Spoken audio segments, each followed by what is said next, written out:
కరుణాకర్ సుబ్బన్ గారు ఒక ఛాలెంజ్ చేశారు. I like that very much.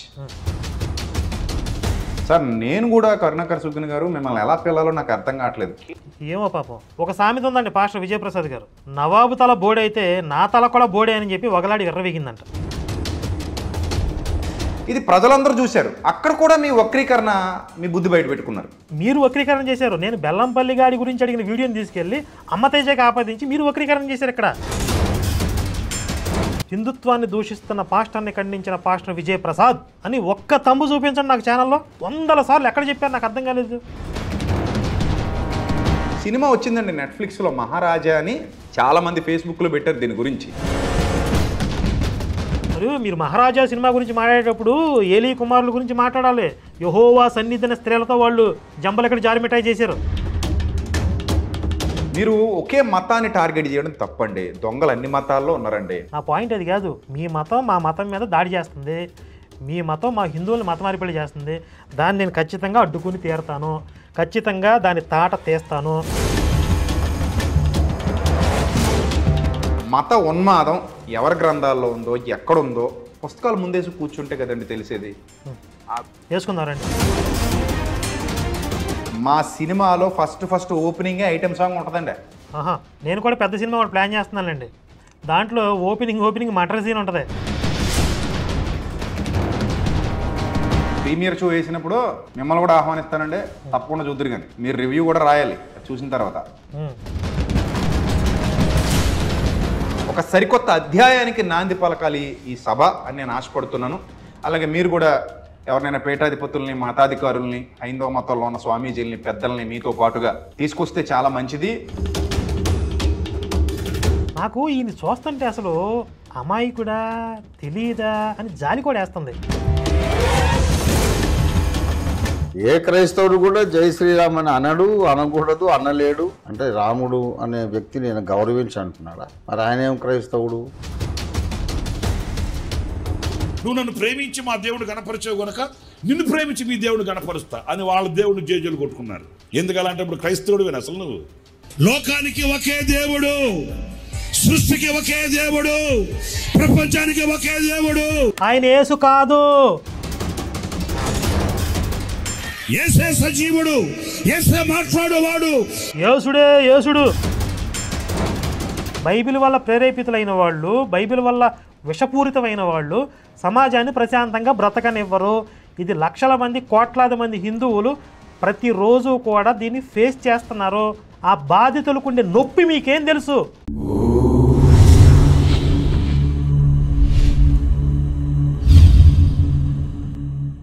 అందరికీ నమస్కారం.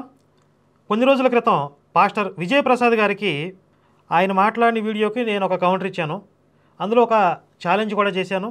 దానికి ఆయన తిరిగి స్పందిస్తూ ఇంకొక వీడియో చేశారు. అందులో నేను కరుణాకర్ గారి ఛాలెంజ్ని స్వీకరిస్తున్నాను అని ప్రకటించారు.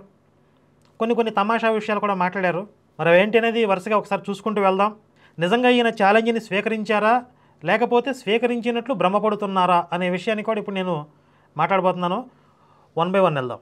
కరుణాకర్ సుబ్బన్ గారు ఒక ఛాలెంజ్ చేశారు. I like that very much. ఆ ఛాలెంజ్ని నేను స్వీకరించాలని మనస్ఫూర్తిగా ఈ వీడియో రూపంలో మీ ముందుకు రావడం జరుగుతుంది. మనస్ఫూర్తిగా స్వీకరించాలనుకుంటున్నారంట, చాలా సంతోషం. ఆ తర్వాత నేను గత వీడియోలో అసలు ఈయన్ని ఎలా సంబోధించాలి, ఈయన పేరు ఏమని పిలవాలో నాకు అర్థం కావట్లేదు. ఎందుకంటే రెడ్డి అని పిలుస్తుంటే కొంతమంది రెడ్డి సోదరులు ఒప్పుకోవట్లేదు.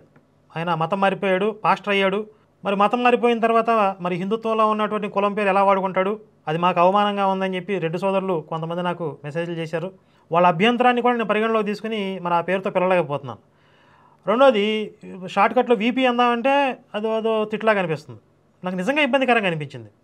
అది నేను ప్రస్తావించి సరే ఇక నుంచి పాస్టర్ విజయప్రసాద్ అని పిలుద్దాం అనుకుంటున్నానని చెప్తే దానికి ఆయన కౌంటర్ ఇస్తూ మాట్లాడారు. చూడండి సార్, నేను కూడా కరుణాకర్ సుబ్బన్ గారు మిమ్మల్ని ఎలా పిల్లాలో నాకు అర్థం కావట్లేదు. ఏమో పాపం, కేఎస్ అని పిలమంటారండి చాలామంది మిమ్మల్ని. పిలవండి, మీ ఇష్టం.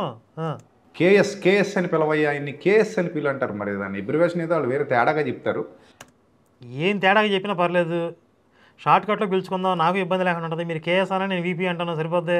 హైందవ్యంలో జరిగినటువంటి అత్యాచారాలు, బాబాలు, హిందూ బాబాలు చేసినటువంటి అత్యాచారాలు, ఆడపిల్లల మీద జరిగినటువంటి లైంగిక దాడులు, చివరికి గుడుల్లో కూడా పూజారితో సహా ఎంతమంది ఆడపిల్లల్ని, చిన్న బిడ్డల్ని చెరిచి చంపేశారో ఆ వీడియోలు వరుసగా మీకు స్క్రీన్ మీద కనబడతాయి. చూడండి ఒకసారి. మన దేశంలో దొంగ బాబాలకు లోటేమీ లేదు. అలాంటి మోసగాలను నమ్మే అమాయక జనాలకు పొగవేమీ లేదు. అలాంటి వాడే వీరేంద్రదేవ్ దీక్షిత్. వీరేంద్రదేవ్ దీక్షిత్ అంట. ఈ పేరు ఎక్కడ విన్నారా మీరు? నోట్ చేసుకోండి. వీడు మరో డేరా బాబా. ఈ మహిళకు ఏ మాయమాటలు చెప్పిండేమో గానీ అది అయిపోయింది. అక్కడ రోడ్డు పక్కన ఒక ముసలాయన కాషాయం బట్టలు వేసుకొచ్చి కూర్చున్నాడు. ఆయన ఆడవాళ్ళు ఏదో చేస్తున్నాడో అది చూపించారు. బాబేషాలకు ఏమైతే కయ్యమంటలేదు, కుయ్యమంటలేదు, అరుగుతానే లేడు. కానీ బాబా అయితే ఆ బీమారిని చాలా సింపుల్ ఈడెవడో ఇంకో బాబా అంట ఓ రుద్దుతున్నాడు ఆడవాళ్ళని. గా బయటికి వెళ్ళగొడతాడు. అలాగే ఈమెను కూడా చూడండి.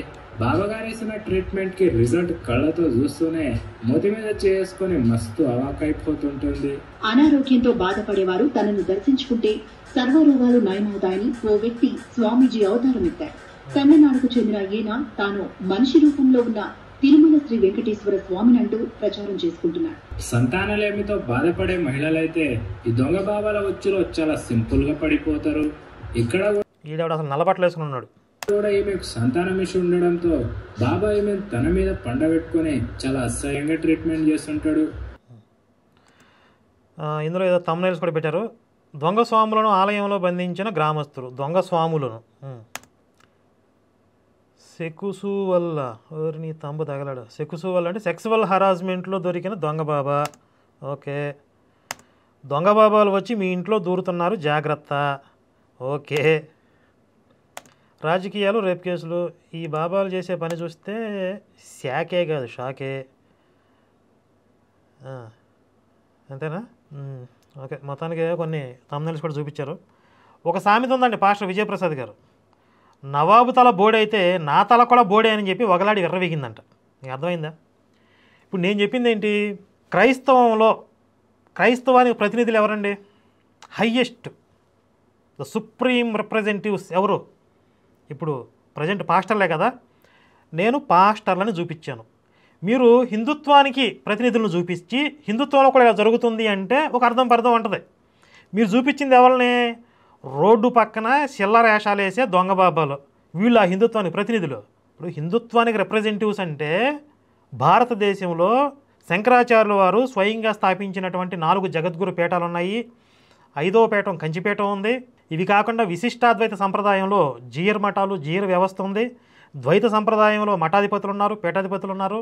త్రిమతాచార్యులు స్థాపించినటువంటి మఠాలలో కానీ పీఠాలలో కానీ ఇలాంటివి జరుగుతున్నాయా? వాళ్ళు కదా హిందుత్వానికి ప్రతినిధులు. సాంప్రదాయబద్ధంగా ఉన్నటువంటి పీఠాధిపతుల్లో ఎవరైనా ఎలా చేశారా? అవి చూపించకుండా ఎవడో కాషాయం బట్టలు వేసుకొచ్చాడు, ఎవడో నల్ల బట్టలు వేసుకొచ్చాడు, వీళ్ళే హిందుత్వానికి ప్రతినిధులేంటి? ఇప్పుడు అంత మాత్రాన పాస్టర్లకి పీఠాధిపతులు సమానమని చెప్పట్లా. క్రైస్తవంలో హయ్యెస్ట్ రిప్రజెంటేటివ్స్ ఎవరు మీరు చెప్పండి. ఇప్పుడు రంజిత్ తోఫీర్ ఉన్నాడు, నన్ను మించినోడు లేడంటాడు. ఆయన క్రైస్తవం ప్రతినిధే కదా. ఆయన అమ్మాయిల విషయంలో దొరికాడా? మీ పీడి సుందరరావు కొడుకున్నాడు, అమ్మాయిల్ని చెరబట్టాడు, పిల్లల తల్లిదండ్రులు వెళ్ళి అక్కడ గొడవ పెట్టారు. ఆ వీడియోలు కూడా వచ్చినాయి కదా. పీడి సుందరరావు ఏమంటాడు? బైబిల్ ఓపెన్ యూనివర్సిటీని కొట్టింది ప్రపంచంలో ఎక్కడ లేదంటాడు. నాకంటే బైబిల్ ఎవరికి తెలుసు అంటాడు. వీళ్ళందరూ మేమే క్రైస్తవానికి ప్రతినిధి, మమ్మల్ని మించిన వాళ్ళు లేరని చెప్తున్నారు. క్రైస్తవులు చాలామంది యాక్సెప్ట్ చేస్తున్నారు. మీరు చూపించిన ఈ చిల్లర బాబాలని, ఇది రంగు బట్టలు వేసుకొచ్చిన వాళ్ళని హిందుత్వాన్ని ప్రతినిధులు అంటే ఎవరైనా ఒప్పుకుంటారా? ఇలా ఏదో ఒక జిమ్మిక్ చేసేసి మాయ చేసేద్దామంటే కుదరదండి. లాజిక్ ప్రకారం మాట్లాడాలి. ఇంకా ఏమన్నారు చూడండి. నేను ఏమండి, సో నేను ఇదే చెప్తున్నా, నేను జెన్యూన్గా మాట్లాడతానండి. అయ్యి బాబాయ్, పక్షపాతం లేకుండా మాట్లాడతాను. మంచిది. ఒకవేళ ఎవడైనా క్రిస్టియానిటీలో ఆడపిల్లల మీద అత్యాచారం చేసినోడు కానీ, ఆడవాళ్ళతో రాంగ్గా బిహేవ్ చేసినోడు కానీ క్రైస్తవ్యంలో ఉన్నాడు అనుకోండి, ఫస్ట్ నా ఛానల్లో వీడియో వచ్చేది, మీరు చూసుకోండి. ఎక్కడొచ్చింది? ఓఫీర్ మీద ఎక్కడొచ్చింది? ఒక అమ్మాయి బయటకు వచ్చి నన్ను నివేదిస్తున్నాడని చెప్పి పోలీస్ కేసు కూడా పెట్టింది. ఆ విషయంలో మీరు ఎక్కడ మాట్లాడారా? విజయ్ కుమార్ హనీ ట్రాప్ గాడి గర్ల్ ఫ్రెండ్ గోకాడని చెప్పి ఇంకొక పాస్టర్ చెప్పాడు. మరి విజయ్ కుమార్ తప్పరా అని చెప్పి మీరు ఎక్కడ మాట్లాడారు? పీడి సుందరరావు కొడుకు విషయంలో మీరు ఎక్కడ మాట్లాడారు? మల్లెం దేవ సహాయం ఒక పాస్టర్ వాడు ఒక రేప్ చేసినట్టుగా వచ్చింది. వాడి మీద మీరు ఎక్కడ మాట్లాడారు? కాకినాడలో 2-3 కేసులు వరుసగా వచ్చినాయి. పాస్టర్లో చిన్నపిల్లలు నడిపించారని చెప్పి, తాతయ్యను కాదు మావయ్యనే అని చెప్పి. వాటి మీద మీరు ఎక్కడ మాట్లాడారు? ఏమో ఒకవేళ మాకు తెలియకుండా మాట్లాడితే వీడియోలు పెట్టండి. నాకు తెలిసి వీళ్ళందరి మీద మీరేం మాట్లాడలేదు. అంత నిష్పక్షపాత ధోరణితో నేను ఉంటాను. కానీ మీరు అలా కాదండి. మీరు అసలు అలా కాదు. ఆ సంగతి అందరికీ తెలుసు. మీరు కేవలం ఒక మతం మీద దాడి చేద్దామని చూస్తారు. ఆహా. మనిషిని మనిషిలా చూపించి మాట్లాడరు మీరు. ఒక మనిషి తప్పు చేశాడు అనుకోండి, ఆ మనిషి గురించి మాత్రమే కదా మాట్లాడాలి. అవునా కాదా మీరు చెప్పండి. అంతే తప్ప ఆ మతంలో లేదా మార్గంలో ఆ విశ్వాసంలో ఉన్న వాళ్ళందరినీ అనడం కరెక్ట్ కాదు కదండి. మీరు దాన్ని అసలు ఎథిక్స్ ఉండవో ఏందో, మరి మీరు దాన్ని అసలు ఫాలో అవ్వరు. నాకు అంటే పాస్టర్లు తప్పు చేస్తే పాస్టర్ల వరకే కదా మీరు మాట్లాడాల్సింది, మొత్తం ఆ మతానికి వ్యవస్థకి ఎందుకు ఆపాదిస్తున్నారు, ఇది ఈ ప్రశ్న. నెంబర్ 1 పాయింట్ నేను ఆల్రెడీ చెప్పేశాను. క్రైస్తవానికి ఉన్నతమైన స్థానంలో ఉన్నటువంటి ప్రతినిధులుగా ఉన్నటువంటి పాస్టర్లు, బిషప్పులు, ఇంకా చెప్పాలంటే ఇటలీలో ఉన్నటువంటి వాటికన్ సిటీలో కూడా లైంగిక ఆరోపణలే ఉన్నాయి. కేరళలో ఒక బిషప్ అయితే ఒక నన్ను రేప్ చేసి ఆ కేసును మాఫీ చేసుకోవడానికి ఆమెకి 5 కోట్లు ఇస్తా అన్నాడు. ఆ వార్తలు కూడా వచ్చినాయి. ఇంత బీభత్సంగా జరుగుతున్నాయి. అయితే దీనికి క్రైస్తవం కారణం కాదా? కారణమే. ఎందుకనంటే ఇప్పుడు హిందుత్వంలో మీరు తీసుకుంటే భక్తులు పూజారులను తాకటం కానీ, స్వామీజీలని, పీఠాధిపతుల్ని తాకటం కానీ నిషిద్ధం. అంటే స్త్రీలనే కాదు, పురుషులు కూడా తాకకూడదు. కొన్ని నియమాలు ఉంటాయి. మీ పాస్టర్లకి అసలు నియమాలు ఎక్కడున్నాయి? అసలు నియమాలు లేవు, పక్కన పెట్టండి. మళ్ళీ వీళ్ళు వెళ్ళి ఏకాంత ప్రార్థనలు అని చెప్పి ఒక స్త్రీ ఇంట్లో ఉంటే ఇంట్లో దూరి ఏకాంత ప్రార్థనలు చేస్తారు. ఒక ఆడ మగ కొన్ని గంటల పాటు ఇంట్లో ఏకాంతంగా ఉంటే ఏమైందండి? ఏమైంది చెప్పండి? అంటే దానికి కావలసినటువంటి బ్యాక్గ్రౌండ్ సిస్టమ్ అంతా మీ క్రైస్తవంలో ఉంది. ఆడవాళ్ళని తాగుతూ ప్రార్థనలు చేయాల్సిన అవసరం ఏంటి పాస్టర్లకి? రుద్దుతూ ఉంటాడు శ్యామ్ కిషోర్ గడు, ఎక్కడ పడితే అక్కడ పిసుతూ ఉంటాడు. ఏమైంది అప్పుడు? మళ్ళీ ఇది కాకుండా ఏకంగా సన్యాసం, నన్స్ అని చెప్పి కొత్త సిస్టమ్ పెట్టేశారు. సన్యాసంలోకి దిగాలంటే ఎంత పెద్ద నియమాలు ఉండాలి, మనసును నిగ్రహించే సాధన ఉండాలి కదా. అవేమీ లేకుండా హిందుత్వాన్ని కాపీ కొట్టి సన్యాసి వ్యవస్థ పెట్టేశారు. అక్కడేమవుతుంది? విశృంఖలంగా మారిపోతుంది. ఆ కోరికలను అణుచుకోలేరు, వాటిని జయించలేరు, ప్రకృతి వైపరీత్యాలకు పాల్పడుతున్నారు. కాబట్టి ఈ పెడపోకడలకి, అంటే ఈ అక్రమ సంబంధాలకి, లైంగికపరమైనటువంటి ఇవన్నీ ఏ జరుగుతున్నాయో వీటన్నిటికీ బ్యాక్గ్రౌండ్లో మీ క్రైస్తవం ఒక సపోర్టింగ్ సిస్టమ్లా ఉంది. అందుకనే పాస్టర్లో ఇదంతా ఎక్కువ అని చెప్తున్నాను నేను. అదే హిందుత్వంలో చూడండి, సాంప్రదాయబద్ధమైనటువంటి 4 జగద్గురు పీఠాలు చెప్పాను, కంచిపీఠం చెప్పాను, జీఎల్ వ్యవస్థ, మత సాంప్రదాయం, ఇందులో ఎక్కడ జరిగాయి అసలు? స్వామినారాయణ అని చెప్పి ఒక కల్ట్ ఉంది, అందులో ఎక్కడ జరుగుతుందా? ఎందుకంటే అంత కఠినమైనటువంటి నియమాలు ఉంటాయి వాళ్ళకి. ఆ వ్యవస్థ అలా తయారు చేయబడింది. హిందుత్వంలో అంత జాగ్రత్తలు ఉన్నాయి. మీకు ఎక్కడుంది క్రైస్తవంలో? ఈ రెండింటిని ఒకటే మీ దాంట్లో చిల్లర బాబాలు చేస్తున్నారు అని మీరు ఎట్లా ఒకట మసిపూసి మారేడుగా చేద్దామని కుదరదండి. ఖచ్చితంగా క్రైస్తవానికి వ్యవస్థకి సంబంధం ఉంది. ఇది అది ఓపెన్గా మాట్లాడాలి. మీరు సమస్య మూలంలోకి వెళ్ళకుండా పైపైన ఏదో చిలకరించేసి చిలక పలుకు పలిగితే కుదరదు. మొత్తం వ్యవస్థను కొల్లబెట్టుకున్నాం మనం. అగౌరవించడం కొన్ని కులాలని, కొన్ని వృత్తులని, కొందరు మనుషులని, అసలు సగం జాతి మొత్తం స్త్రీలని అవమానించామండి. క్షమాపణ కోరుతున్నానమ్మా మిమ్మల్ని. భారతీయ సంస్కృతి తరఫున అవమానించాం, మమ్మల్ని క్షమించండి. యావత్తు స్త్రీ జాతి క్షమించండి. నేను చూశాను నా కళ్ళతో ఆడాళ్ళు పడిన యాతలు. పెడబుద్ధులు ఉంటాయి మీకు, ఆడదాన్ని నమ్మద్దు అని పుస్తకాల్లో రాసి ప్రచారం చేశారండి. మరి ఏడిపించుకు తిన్నారే, జుట్టెట్టు కొట్టారే, ఆడపిల్లల కంటే చంపేసినంత పనిచేశారే. అది నా జాతి చేసిందమ్మా, నా పండితులే చేశారు, నా గ్రంథాలే చేశాయి. అందుకని నేను క్షమాపణ కోరుతున్నా, శపించకండి మమ్మల్ని. ఇన్ని అన్యాయాలు నిమ్న వర్గాల వారికి, బలహీన కులాల వారికి, స్త్రీలకి చేసేసి ఈవేళ మా మతంలో ఉండండి కాళ్ళెట్టుకుంటే ఎవడుంటాడండి? సరిగ్గా ఉంటే ఉంటారు అందరూ కూడా. నేను పిడి సుందరరావు వీడియో ప్లే చేశా కదా, దానికి సమాధానం చెప్పకుండా పిడి సుందరరావు మాట్లాడిన వీడియోకి సమాధానం చెప్పి, ఇదిగో మీ గరిగిపాటి గారు కూడా మీకు మరి నీతులు చెప్తున్నారు కదా అని చెప్పి ఇది ప్లే చేస్తే బాగుంటుంది. దాన్ని ఎస్కేప్ చేసేసి ఇదిగో మీ గరిగిపాటి ఏం మాట్లాడారో చూడండి అని చెప్పి ఈ వీడియో ప్లే చేశారు ఈయన. సరే, మీరు ఎస్కేప్ చేసినా నేను దీన్ని ఎస్కేప్ చేయదలుచుకోలేదు. నేను కూడా గరిగిపాటి గారు ఎత్తేయచ్చు, కానీ దానికి సమాధానం చెప్తాను నేను. గరిగిపాటి గారు ఇలాంటి వీడియోలు కొన్ని సందర్భాల్లో మాట్లాడారు. ఆయన ఒకసారి అయితే యేసు గురించి చాలా పాజిటివ్గా మాట్లాడారు. ఆయన వ్యభిచారంలో దొరికిన స్త్రీని అమ్మా అని పిలిచాడు, ఆమెను రాళ్లతో జావగొట్టకుండా కాపాడాడు, ఎంత గొప్ప మహానుభావుడు అని చెప్పారు. నిజంగా ఆయనకి బైబిల్ తెలిసి ఉంటే ఆ విధంగా చెప్పరు. అసలు ఆ స్త్రీని రాళ్లతో జావగొట్టమంది ఎవరో బైబిల్ దేవుడు, ఆ విషయానికి తెలియదు. ఇప్పుడు వెళ్ళి మనం చూపించామనుకోండి, నాకు తెలియదు కదండి అంటారు ఆయన గరిగిపాటి గారు. ఇప్పుడు ఆయన చాలా విషయాల్లో శాస్త్ర పాండిత్యం కలిగిన వారు, వాగ్దాటి కలిగిన వారు, మహాశాస్త్రావధాని. అందులో ఆయన ఏం తక్కువ కాదు, ఆయన గౌరవాన్ని నేనేం తగ్గించట్లేదు. కానీ బైబిల్ గురించి ఆయనకి తెలియదు. ఇప్పుడు పాస్టర్లు అయితే బైబిల్లో స్త్రీని ఎంత దారుణంగా చూపించారో, లక్షల మంది స్త్రీలని నిర్దాక్షిణ్యంగా, కిరాతకంగా, అడ్డంగా నరికి గుట్ల పడేశారో అనే విషయాలను కూడా దాచేసేసి మా బైబిల్ అందరినీ ప్రేమిస్తుందండి, అసలు స్త్రీ అంటే గౌరవం అండి, ఎలా కబుర్లు చెప్తున్నారు మీరు. కానీ హిందుత్వంలో ఒక స్త్రీ కోసం యుద్ధాలు జరిగాయి. రామాయణం అంటే ఒక స్త్రీ కోసం జరిగిన యుద్ధం, మహాభారతం ఒక స్త్రీ కోసం జరిగిన యుద్ధం, స్త్రీల ఆత్మగౌరవం కోసం జరిగిన మహాయుద్ధాలు అవన్నీ. అంత గొప్ప సంస్కృతి ఇక్కడ ఉన్నా కూడా చిన్న చిన్న లోటుపాట్లను కూడా మనం సరి చేసుకోవాలి, అవి కూడా ఉండకూడదు అనే ఉద్దేశంతో గరిగిపాటి గారు ఆ విషయంలో కొంచెం అతిగా ఉన్నదానికంటే ఇంకొంచెం ఎక్కువ సొరగలేయడానికి మాట్లాడుండొచ్చు. దాన్ని మీరు ఇలా యూజ్ చేస్తారని తెలియదు కదా. ఇక నుంచి ఆయన కొంచెం ఆ విషయంలో జాగ్రత్తగా ఉంటే మంచిది. నెక్స్ట్, చాలా మంది పాస్టర్లు హిందూ దేవుళ్ళను హిందూ దేవతల్ని దూషిస్తూ ప్రసంగాలు చేస్తారు, చేయరా వాళ్ళు ఇలా మాట్లాడుతుంటారు, అది తప్పు అని ఎప్పుడు మీరు ఖండించలేదు అన్నారు. అలాగే మీరు అమతేజ వీడియో కూడా ఒకటి చూపించారు. ఎంత దారుణంగా ఇది జాగ్రత్తగా చూడండి ఎట్లా మాయ చేశారు చెప్తా. అవమానించాడండి వాడు, దెయ్యంగా చూపిస్తూ ఒక స్కిట్ వేశాడు.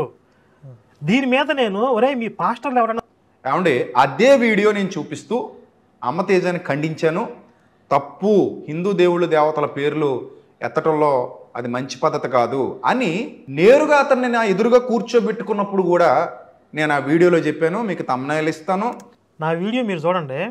నేను ఒరే దీని మీద ఎవరైనా స్పందించండిరా అని ఫేస్బుక్లో పోస్టులు పెట్టి మరీ రిక్వెస్ట్ చేసి మరీ అడిగాను అని చెప్పింది బెల్లంపల్లి గాడి విషయంలో. ఫస్ట్ ఈ స్కిట్లు అమ్మవారిని దేవతల్ని దెయ్యంగా చూపించడం అనే ఈ డ్రామాలు మొదలుపెట్టింది బెల్లంపల్లి గాడు 5-6 సంవత్సరాల క్రితం. నేను ఆ టైంలో అడిగాను ఒరే పాస్టర్లు ఎవరైనా దీని మీద స్పందిస్తారా అని చెప్పి. ఈయన ఆ బెల్లంపల్లి గాడి గురించి నేను మాట్లాడే మాటలు తీసుకొచ్చి అమ్మతేజకి అన్నట్లుగా నేను అడిగినట్లుగా ఆపాదించి ఇదిగో అమ్మతేజ విషయంలో నేను మాట్లాడాను అంటున్నారు, నేను స్పందించాను అంటున్నారు. సరే అమ్మతేజ దగ్గరికి తర్వాత వస్తాను. మరి బెల్లంపల్లి విషయంలో మీరు స్పందించారా? మీరందరూ ఆ రోజే వాడిని ప్రశ్నించినట్లయితే, వాడు చొక్కా పట్టుకుని నిలదీసినట్లయితే ఎందుకు హిందువుల్లో క్రైస్తవం పట్ల అసహ్యాన్ని వ్యతిరేక భావాన్ని తీసుకొస్తున్నావు అని మీ పాస్టర్లు ఎవరైనా మాట్లాడుంటే ఈరోజు అమ్మతేజ గడికి ఇంత ధైర్యం వచ్చి ఉండేది కాదు. బెల్లంపల్లి గాడి విషయంలో మీరందరూ సైలెంట్గా ఉన్నారు కాబట్టి ఈరోజు ధైర్యం చేయగలిగాడు. ఇప్పుడు అమ్మతేజ విషయంలో కేవలం అమ్మవారిని దెయ్యంగా చూపించాడు అనే స్కిట్ మీదే మీకు విభేదాలు వచ్చి వాడి మీద మాట్లాడారా? లేదు, అంతకుముందే మీకు గొడవలు అవుతున్నాయి, వేరే విషయం మీద మీకు గొడవలు స్టార్ట్ అయినాయి. ఆ స్టార్ట్ అయిన గొడవల్లో ఒక పాయింట్గా ఇది తీసుకున్నారు, ఇది కూడా ఒక సపోర్ట్గా పెట్టుకున్నారు. ఇదిగో నువ్వు హిందుత్వానికి వ్యతిరేకంగా మాట్లాడి గొడవలు చేస్తున్నావు అని చెప్పి వాడిని విలన్గా చూపించడానికి మీకు అనేక పాయింట్లు కావాలి కాబట్టి అందులో ఒక పాయింట్గా తీసుకున్నారు. ఇదిగో ఈ వీడియోలో మాట్లాడారని చెప్పి తమ్ము చూపించారు చూడండి. అమ్మతేజ గారు, విజయప్రసాద్ రెడ్డి గారు కాకినాడలో జరిగిన చర్చ. తమ్ము ఏం పెట్టారండి? హిందూ దేవీ దేవతల్ని కించపరిచిన అమ్మతేజని ఖండించిన విజయప్రసాద్ అని ఉందా తమ్ము ఎక్కడన్నా? ఇప్పుడు మీరు గంటల సొల్లు మాట్లాడుకుంటారు, అందులో మాకు ఎక్కడ దొరికింది? అన్ని గంటలు మేము చూడం కదా. మీరు ఆ పాయింట్నే హైలైట్ చేసి దుర్గమ్మ వారిని కించపరిచినటువంటి అమ్మతేజని పాస్టర్ని ఖండించిన పాస్టర్ విజయప్రసాద్ అని తమ్మబెట్టి సెపరేట్గా ఒక వీడియో పెట్టారా? ఎక్కడో 3 గంటల చర్చలో అంట ఒక చిన్న పాయింట్ మాట్లాడారంట. అది కూడా వేరే వేరే విషయాల దగ్గర వీళ్ళకి గొడవలు స్టార్ట్ అయ్యి బెల్లంపల్లి పాస్టర్ దగ్గర మాట్లాడలేదు. దాన్ని మీరు నేను పెద్ద ఉదారవాదిని నేను చేసేసాను అని చెప్పి ఎట్లా కవర్ చేసుకుంటున్నారండి? ఇంకో పాయింట్ కూడా అడిగాను నేను. దొంగ సాక్ష్యాలు చెప్పేవాళ్ళు అందరూ, ప్రతి అడ్డమైన గాడిద, ప్రతి అడ్డమైన నా కొడుకు, వీడు మాంత్రికుడు అంట, దేవీ దేవతని పిలిచాడంట, వాళ్ళు వచ్చేసారంట, వీళ్ళందరూ యేసుని చూసి భయపడి పారిపోయారంట, వీడు మహామాంత్రికుడు అయిపోయాడంట. అసలు రకరకాలు పాతాళ భైరవుని మించినటువంటి గ్రాఫిక్స్ రకరకాలు చూపిస్తున్నారు. మరి అక్కడ కూడా వాళ్ళందరూ దేవతలను అవమానిస్తున్నారు కదా, వాళ్ళ మీద ఎప్పుడు మాట్లాడారా? ఇవన్నీ ఈరోజు జరుగుతున్నాయి కొత్తగా? ఎప్పటి నుంచి జరుగుతున్నాయి? ఎన్ని వందల ఛానల్స్లో, ఎన్ని వందల వేల వీడియోల్లో హిందూ దేవీ దేవతలను దూషించడం అనేది ఎప్పటి నుంచి జరుగుతుంది? ఒక్క అమ్మతేజతో మీకు పర్సనల్ గొడవలు వచ్చి ఆ గొడవల్లో భాగంగా ఏదో ఒక పాయింట్ మాట్లాడి ఎక్కడో వీడియోలో ఒక మూల దాన్ని చూపించి నేను హిందుత్వాన్ని ఎవరైనా దూషిస్తే నేను ఒప్పుకోను, నేను ఖండిస్తున్నానని చెప్పి మొత్తం పులిమేస్తున్నారు మీరు. తప్పండి అది. ఎథిక్స్ లేకపోవటం అంటే ఇది. నన్ను అనకూడదు మీరు ఎథిక్స్ లేవని చెప్పి. మీకు ఎథిక్స్ ఉంటే బెల్లంపల్లి దగ్గరే మాట్లాడేవాళ్ళు, మీకు ఎథిక్స్ ఉంటే దొంగ సాక్ష్యాలు చెప్పే వాళ్ళ దగ్గరే మాట్లాడేవాళ్ళు, మీకు ఎథిక్స్ ఉంటే తిరుపతిలో పాస్టర్ గాడి పేరేంది, సుధీర్ బాబు, సుధీర్ ఎవడో మునితోక సుధీర్, ఫాల్స్ ఐడల్లో సైతాన్ అని చెప్పి వెంకటేశ్వర స్వామి వారిని తిట్టినప్పుడే మాట్లాడేవారు. మీకు ఎథిక్స్ ఉంటే ఆ కాకినాడలో ఎవడో పాస్టర్ నేను స్వయంగా చాలా దేవతా విగ్రహాలని కాలుతూ తన్ని విరగ్గొట్టాను అన్నప్పుడే మీరు మాట్లాడుండేవారు. రకరకాల సందర్భాల్లో మీరు మాట్లాడుండేవారు. కానీ కేవలం వీడితో ఉన్న పర్సనల్ గొడవల వల్ల ఎక్కడో ఒక మొక్క మాట్లాడి నా స్వభావం ఇదే అని చెప్పి ఎట్లా చెప్తున్నారు? తప్పది. ఇది ప్రజలందరూ చూశారు. అక్కడ కూడా మీ వక్రీకరణ, మీ బుద్ధి బయట పెట్టుకున్నారు. మీరు వక్రీకరణ చేశారు. నేను బెల్లంపల్లి గాడి గురించి అడిగిన వీడియోని తీసుకెళ్ళి అమ్మతేజకి ఆపాదించి మీరు వక్రీకరణ చేశారు ఇక్కడ తెలివిగా. ఈయన ఖండించడం, తప్పైతే తప్పని చెప్పడం మీరు ఎప్పుడైనా చెప్పారా? కొన్ని 100 సార్లు చెప్పానండి. కొన్ని 100 సార్లు చెప్పారంట. 100 సార్లు చెప్తే ఒక్క తంపైన ఈ ఛానల్లో హిందుత్వాన్ని దూషిస్తున్న పాస్టర్ని ఖండించిన పాస్టర్ విజయప్రసాద్ అని ఒక్క తంబు చూపించండి నాకు ఛానల్లో. 100 సార్లు ఎక్కడ చెప్పారు నాకు అర్థం కాలేదు. నెక్స్ట్ రంజిత్ తోఫీర్ని కూడా హిందూ గ్రంథాల్లో ఏసే ఉన్నాడు అని చెప్తున్నటువంటి రంజిత్ తోఫీర్ని కూడా నేను ఖండించానని చెప్పారు. ఒకసారి వినండి. ఆ రోజు నుంచి నేను అదే చెప్తున్నాను, వాళ్ళ గ్రంథాల్లోకి వెళ్ళి మీరు మా దేవుడు ఉన్నాడని చెప్పడం కరెక్ట్ కాదు. సో చివరికి ఏమైంది, రంజిత్ తోఫీర్ గారిని తీసుకొచ్చి ఆ రోజు మీరు కూడా ఉన్నారు కదా, అందరూ కలిసి కూర్చోబెట్టేశారు. ఆయన నిరూపించలేక నేను అనుకున్నాను అలాగా అన్నాడు, చతికిలు పడ్డాడు. రంజిత్ తోఫీర్ చతికిలు పడ్డాడు అనే విషయం క్రైస్తవులు అందరికీ అర్థమైంది. మీరు మరొకసారి దాన్ని ధృవీకరించినందుకు సంతోషం. సో అదే జరిగింది. నేను అదే చెప్పాను, అరే బాబు ఎందుకురా నాయన అక్కర్లేంది, దానికి వేరే అర్థాలు ఉంటాయి, మీరు అర్థం చేసుకున్నది ప్రజలకు చెప్పడం కరెక్ట్ కాదు అని ఆ రోజే నేను చెప్పాను. అని నేను చెప్పినప్పుడు లలిత్ కుమార్ గారు నాకు ఫోన్ చేసి, మీరు చాలా బాగా మాట్లాడారండి, మీరు చాలా అద్భుతంగా మాట్లాడారు, ఇలా మాట్లాడేవాళ్ళని నేను ఎక్కడ చూడలేదు, ఐ అప్రిషియేట్ యూ అని నాకు లలిత్ గారు 6-7 సంవత్సరాల కిందటే ఫోన్ చేశారు. సో అంటే ఏంటి, మీరు ఎప్పుడైనా ఖండించారా అని మరి నన్ను మీరు ఎలా అడగగలుగుతున్నారండి? నేను ఎప్పుడైనా ఖండించారా అని అడిగింది, మా గ్రంథాల్లో మీ దేవుడు ఉన్నాడు అనే వాళ్ళ విషయంలో మీరు స్పందించారా నేను అడగలా. దూషించినప్పుడు స్పందించారా అది నేను అడిగింది. మీరు ఒక అమ్మతేజ గురించి చెప్తున్నారా, అమ్మతేజ అది పర్టికులర్గా మీకు ఆయనకి ఉన్న పర్సనల్ గొడవ, అంతకుముందు చాలా జరిగినాయి, అది ఖండించలేదు. ఇది నా వివరణ. సరే, రంజిత్ తోఫీర్ విషయంలో మీ ఉద్దేశం ఏదన్నా కానీ, ఇప్పుడు రంజిత్ తోఫీర్ ఎత్తుకున్న వాదన ప్రకారం క్రైస్తవులకి హిందూ గ్రంథాలు కూడా దైవ గ్రంథాలు అయిపోతాయి, అందుట్లో కూడా దైవవాకులు ఉన్నాయని చెప్పి ఓవర్ చెప్తున్నాడు కదా. దాని ప్రకారం క్రైస్తవులకి ఇవి కూడా పవిత్ర గ్రంథాలుగా చూడాలి, కానీ బైబిల్ దానికి ఒప్పుకోదు. కాబట్టి మీరు ఆ వాదన వ్యతిరేకించి ఉండవచ్చు సహజంగా. సరే, ఏ కారణంతో మీరు ఓఫీర్ని వ్యతిరేకించినా దాన్ని నేను కూడా స్వాగతిస్తున్నాను, సంతోషమే, దాన్ని నేనేం తప్పుపట్టలేదు కదా. ఇక నెక్స్ట్ స్త్రీల కూడికల గురించి ఒక టాపిక్. స్త్రీల కూడికల్లో కొన్ని జరుగుతున్నాయని చెప్పి నేను చెప్పినప్పుడు, మరి మీది కూడా క్రైస్తవ కుటుంబమే కదా, మీ కుటుంబం కూడా స్త్రీల కూడికల్లో భాగమై ఉంటుంది కదా, ఇది మీకు కూడా తగులుతుంది కదా అని చెప్పి ఆయన నాకు చెప్పినప్పుడు నేను దానికి స్పందిస్తూ, మా కుటుంబం ఎప్పుడైతే 25-30 సంవత్సరాల క్రితం వెళ్ళేదో చర్చికి, అప్పుడు ఈ స్త్రీల కూడికలు అనే ప్రచారాలే లేవు అసలు.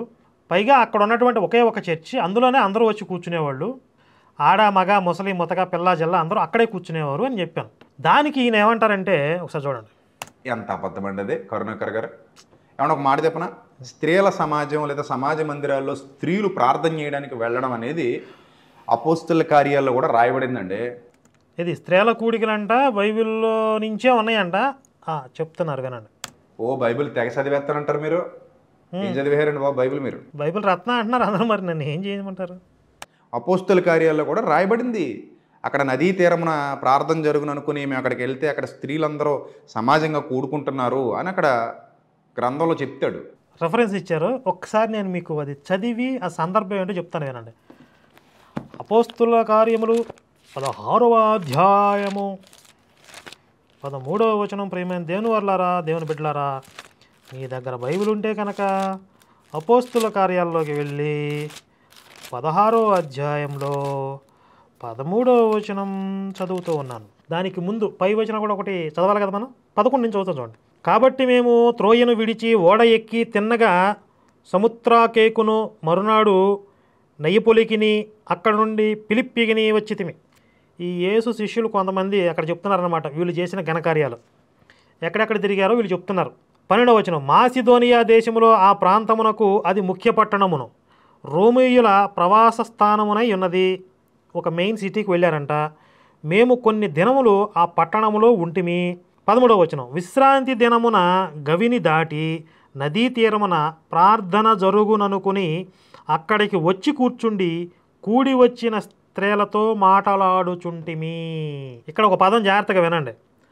విశ్రాంతి దినమున గవిని దాటి నదీ తీరమున ప్రార్థన జరుగుననుకుని, అంటే ఈ యేసు శిష్యులు తిరుగుతూ ప్రార్థనా కూటములు పెడుతూ వెళ్తున్నారు కదా, అక్కడక్కడ ప్రచారాలు చేసుకుంటూ మత మార్పిడులు చేసుకుంటూ తిరుగుతున్నారు వీళ్ళు. అలా వీళ్ళు ప్రార్థన పెడుతున్నారు అనుకుని అక్కడికి వచ్చి కూర్చుండి కూడి వచ్చిన స్త్రీలతో మాట్లాడుచుంటిమి. అంటే ఈ ప్రార్థన కేవలం స్త్రీల కోసమని లేదు కదా, జనరల్గా ఆడవాళ్ళకి మగవాళ్ళకి కలిపే వాళ్ళు ప్రార్థనలు పెడుతున్నారు తప్ప అది స్త్రీల కూడిక కాదు, ప్రత్యేకంగా స్త్రీల కూడిక లేదు. ఈయనేమంటున్నారు చూడండి దానికి కామెంట్ చేస్తూ. అపోస్తుల కార్యాల్లో కూడా రాయబడింది, అక్కడ నదీ తీరమున ప్రార్థన జరుగును అనుకుని మేము అక్కడికి వెళ్తే అక్కడ స్త్రీలందరూ సమాజంగా కూడుకుంటున్నారు. సమాజంగా కూడుకుంటున్నారంట. సమాజంగా ఎక్కడ కూడుకున్నారు? సమాజంగా కూడుకుంటున్నారు అని అక్కడ గ్రంథంలో చెప్తాడు. స్త్రీల సమాజం అనే పదం ఉంది అందులో ఎక్కడన్నా లేదు. మార్కెటింగ్ మతం కదా, అప్డేట్ చేసుకుంటారు. దాన్ని బట్టి దానికి ఒక చిన్న నూలు పోగంత దొరికితే దాన్ని చాంతాడంత చేస్తారు. సో కాబట్టి ఈ స్త్రీల కూడికలు అనేవి కొత్తగా వచ్చినవి కాదండి. స్త్రీల సమాజం వారు, స్త్రీలలో స్త్రీలు, పాస్టరమ్మలు చక్కగా కూర్చొని వాక్యం చెప్పుకోవడం అనేది బుధవారం కొంతమంది, శుక్రవారం కొంతమంది, అలా వాళ్ళకు అనుకూలంగా ఉన్న సమయాల్లో చాలా చోట్ల స్త్రీల కూడికలు జరుగుతుంటాయి. అక్కడ స్త్రీలే మెయిన్గా వాక్యం చెప్తుంటారు, కొన్ని చోట్ల పురుషులు వాక్యం చెప్తుంటారు. అసలు స్త్రీ నోరు తెరిచి ఉపదేశించుటకైనా ఆవిడికి సెలవు ఇయ్యను అని చెప్పాడు. మరి స్త్రీలు ఎలా ఉపదేశిస్తున్నారు? బుధవారం శుక్రవారం కూడికలు పెట్టుకోమని బైబిల్ ఎక్కడ చెప్తుంది? బైబిల్లో ఉన్నాయి ఇవన్నీ. సరే అవన్నీ తీసేయండి. ప్రజెంట్ ఇప్పుడున్న పథకాలు, రకరకాల పథకాలు ఉన్నాయి. కావాలంటే మొత్తం లిస్ట్ అంతా తెద్దాము. ఇప్పుడున్న స్కీములు, పథకాలు, ప్రచారాలు అన్నీ బైబిల్లో ఉన్నాయా? ఇవన్నీ మీరు అప్డేట్ చేసుకుంటూ రాలేదా? కొత్త స్కీములు యాడ్ చేయలేదా? మార్కెటింగ్ మతం అని ఊరినే అనలేదు నేను. ఇక నెక్స్ట్ ఏదో ఒక సినిమా గురించి చెప్పారండి. ఓటీటీలో ఒక సినిమా వచ్చింది, దాని గురించి చెప్పారు వినండి. పూర్వం నుంచి కూడా ఎలాంటి దురాచారాలు ఉండేవో సినిమా వచ్చిందండి నెట్ఫ్లిక్స్లో, మహారాజా అని. చాలామంది ఫేస్బుక్లో పెట్టారు దీని గురించి, మీరు చూసే ఉంటారు. ఇలాంటి ఎన్నో సినిమాలు వచ్చినాయండి. ఇలాంటి దుర్మార్గపు స్వభావం ఉన్నవాళ్ళు పూర్వం మన దేశంలో ఉండేవారు. భయంకరంగా స్త్రీల మీద అత్యాచారాలు జరిగేవి దేవుళ్ళ పేరిట. దేవదాసి వ్యవస్థ ఎలా ఉండేది, ఇలాంటి భయంకరమైన ఆచారాలు, దురాచారాలు ఎలా ఉండే సినిమాలు కూడా తీస్తున్నారండి. మహారాజా అని చెప్పి ఒక సినిమా నెట్ఫ్లిక్స్లో వచ్చింది. దేవుడి పేరు చెప్పుకొని ఒకడు స్త్రీలను ఎలా లొంగ తీసుకుంటున్నాడు, లోపరుచుకుంటున్నాడు అందుకు చూపించారు. దానికి హిస్టారికల్ ఎవిడెన్స్ అనేది వాడేం చూపించాల. ఒకవేళ జరిగినప్పటికీ, అంటే చరిత్రలో అలాంటివి ఉన్నప్పటికీ దానికి దేవుడు పర్మిషన్ ఇచ్చాడని కానీ, శాస్త్రం ఎలా చెప్తుందని కానీ వాళ్ళు చెప్పలా. వాడు పర్సనల్ ఎజెండాతో దాన్ని చేశాడు. కానీ ఇలాంటి దురాచారాలు బైబిల్లో శాస్త్రబద్ధమై ఉన్నాయి. బైబిల్ దేవుడి దగ్గర జరిగాయి ఏకంగా. మీకు ఒక సందర్భం చెప్తాను. 1 సమూయేలు 2వ అధ్యాయం 22వ వచనం నుంచి చూడండి. ఏలీ బహువృద్ధుడాయను. ఈ ఏలీ అనే అతను అక్కడ పూజారి అనమాట. ఈ బైబిల్ దేవుడికి పూజారి లాంటి వాడు. ఇశ్రాయేలీలందరికీ ఆయన యాజకుడు అనమాట. ఇశ్రాయేలీయులకు తన కుమారులు చేసిన కార్యములన్నీ వారు ప్రత్యక్షపు గుడారము యొక్క ద్వారము దగ్గరకు సేవ చేయుటకు వచ్చిన స్త్రీలతో శయనించుటయును మాట చెవిన పడగా వారిని పిలిచి ఇట్లనెను. అంతకుముందు వీళ్ళు ఏం చేస్తారంటే, ఏలీ కొడుకులు వాళ్ళ దగ్గర నుంచి, ఇశ్రాయేలు అందరి దగ్గర నుండి మాంసం దోచుకోవటం, రకరకాల వాళ్ళ పూజల పేరులతో, రకరకాల ఆరాధనల పేరుతో వాళ్ళని దోపిడీలు చేయటం, ఇవన్నీ చేస్తారు. ఇవి కాకుండా వాళ్ళు ఏం చేస్తారంట, వారు ప్రత్యక్షపు గుడారము యొక్క ద్వారము దగ్గరకు సేవ చేయుటకు వచ్చిన స్త్రీలతో శయనించుటయను మాట చెవిని పడగా. ప్రత్యక్షపు గుడారం అంటే ఇక స్వయంగా బైబిల్ దేవుడి యొక్క సన్నిధి అనమాట. అక్కడ ఇప్పుడు ఆయన సన్నిధిలోనే ఆయన సేవ చేయడానికి వచ్చిన స్త్రీలని లేసుకుంటుంటే ఆయన ఏం చేస్తున్నాడు? ఉత్తి పుణ్యానికి చిన్నపిల్లలనేనో ఆడవాళ్ళని చంపుతూ ఉంటాడు. వీళ్ళని ఏం బీకాడు? వీళ్ళని కూడా ఎప్పుడు చంపాడంట? ఏదో ఒక యుద్ధంలో చంపేశారంట. అది కూడా కామెడీ ఏంటంటే, వీళ్ళని చంపడానికి ఇశ్రాయేలీలను ఆ యుద్ధంలో ఓడించాడు. వీళ్ళతో పాటు కొన్ని వందల మందిని, వేల మందిని చంపేశాడంట. అంటే సహజంగా ఇశ్రాయేలీల యుద్ధంలో ఓడిపోయి వీడు చచ్చిపోతే దాన్ని బైబిల్ దేవుడి ఖాతాలో వేశారు. మరి ఆయన ఏం చేయలేదంటే బాగోదు కదా, అలా రాసుకున్నారు పాపం. మరి మీరు మహారాజా సినిమా గురించి మాట్లాడేటప్పుడు ఏలీ కుమారుల గురించి మాట్లాడాలి. యెహోవా సన్నిధిన స్త్రీలతో వాళ్ళు జంబలెక్కడ జారి మిఠాయి చేశారు. మరి ఆయన చూస్తూ ఉన్నాడు సినిమా. మరి ఆయనకి ఇష్టమేమో మరి అలాంటివి. ఆయన ప్రత్యక్షంగా ఆయన గుడారం జరుగుతుంటే గుడారంలో వదిలే ఇక అంతమంది చాలు. మీరు ఒకే మతాన్ని టార్గెట్ చేయడం తప్పండి. దొంగలు అన్ని మతాల్లో ఉన్నారండి. ఈ చివరికి ఈ కంక్లూజన్కి వస్తారు, దొంగలు అన్ని మతాల్లో ఉన్నారండి, అన్ని మతాల్లో మంచోళ్ళు ఉంటారు, అన్ని మతాల్లో చెడ్డలు ఉంటారండి. నా పాయింట్ అది కాదు. మీ మతం మా మతం మీద దాడి చేస్తుంది, మీ మతం మా హిందువుల్ని మతమార్పిడి చేస్తుంది. దాన్ని నేను ఖచ్చితంగా అడ్డుకుని తీరుతాను, ఖచ్చితంగా దాన్ని తాట తీస్తాను. మీరు దాన్ని జనరలైజ్ చేసేసి అన్ని మతాలు మంచిదేనండి, అన్ని మతాల్లో దొంగలు ఉంటారండి, ఇవన్నీ స్టాక్ డైలాగులు వద్దండి. మనకి ఫ్యాక్ట్ మాట్లాడుకుందాం. మోసగాళ్ళు అన్ని మతాల్లో ఉన్నారండి కరుణాకర్ గారు. అంతే తప్ప మా దగ్గర ఉన్న వాళ్ళందరూ పతిత్తులు, నీతిమంతులు, మా దగ్గర ఉన్న వాళ్ళందరూ యథార్థవంతులు అని నేను చెప్పలేదు.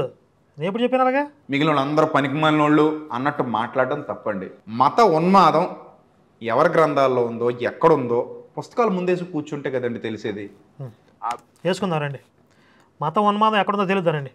ఆ వెసులుబాటు ఏమైనా కల్పిస్తానంటే మనం ముందేసుకుని కూర్చొని బ్రహ్మాండంగా కొన్ని రోజుల పాటు ఇదే చర్చ చేద్దాం. అసలు ఏ మతం ఉన్మాదం కలిగి ఉందో, ఏ మతం సమాజానికి ప్రమాదం తెలుద్దారండి.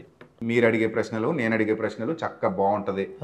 లేదు నన్ను నమ్మకపోతే నరకంలో వేసేస్తా, ఈయన నమ్మనోళ్ళు లేదా ఈవిని నమ్మనోళ్ళు నరకానికి వెళ్ళిపోతారు అని ఏ పుస్తకాల్లో, ఏ గ్రంథాల్లో ఉందో కూడా చక్కగా మనం కూర్చొని మాట్లాడుకుంటే తెలిసిపోద్ది కదండి. బ్రహ్మాండంగా.